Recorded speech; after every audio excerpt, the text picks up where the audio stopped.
Hey everybody, Peter Zeihan here coming to you from New York. I know normally people don't like it when I do a video from my hotel room, but I've got a view of the cathedral right here, so I figured maybe we'd make an exception today.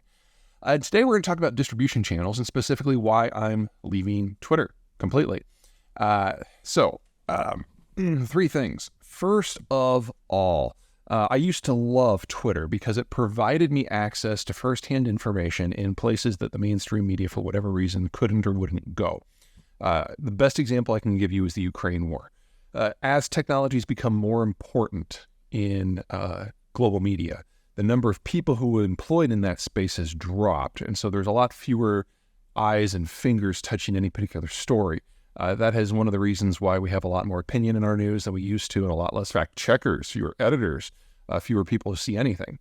And so when something new starts up, especially when that something new is kind of, violent and dangerous, there just aren't enough people within the existing media landscape to redirect, in this case, to either side of the front line in Ukraine.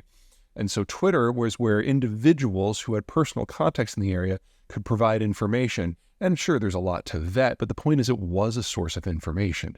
Now, when the Ukraine war began, the old Twitter management went through and purged Russian bots from the system, which all of a sudden opened up Twitter to be glorious in any number of venues because it was no longer being spammed by disinformation, or at least not to the same scale. But then Elon Musk came in, and as part of his commitment to free speech, he destroyed all content moderation and encouraged the bots to come back in force. And so now I would say on my feed, my curated feed, it's about 95% misinformation. And so I've gone from spending an hour or two thumbing through Twitter, getting a feel of what's going on in the world, to spending 12 hours and having no idea what's going on because it's just crap. So I've stopped.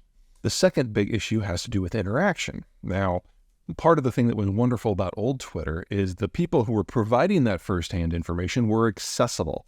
And, not to put too much of a shine on it, but when you've got 100,000 or more followers, those people tend to pay attention if you ask them a question. So for me, it became free information gathering. And I could engage with conversations with potential sources as well as just normal viewers about what was going on. And it gave me ideas of what to do, for example, for these videos, because you guys could interact with me, you could access me and vice versa. Well, that's stopped. Basically, the things that are in the For You category mentioned by you has disappeared from my feed. And over the last 6 weeks, I have had 7 interactions with all of you combined.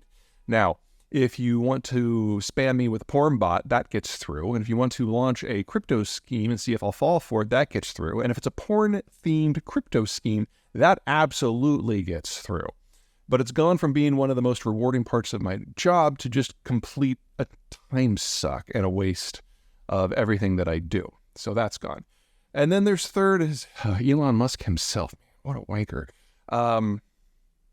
It was one thing when he would blindly parrot whatever piece of Chinese propaganda came across his screen. It was another thing when he started doing the same thing for Russian propaganda and then Iranian propaganda. But of late, he's gone down the white supremacist road and the anti-Semitic road. And it's almost like Musk has revealed to the world that in reality, he's not a green or a businessman. He's just an unapologetic apartheid-era white South African, which apparently is exactly what he is. And so I'm done. We'll still be using Twitter as a distribution channel for the videos for those of you who are somehow able to find some sort of use for it, probably the crypto bros.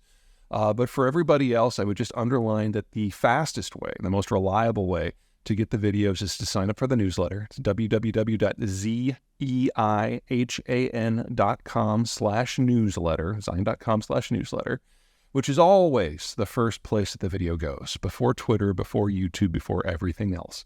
So just sign up direct. We will never share your data with anyone, and the video remains free. Okay, that's it.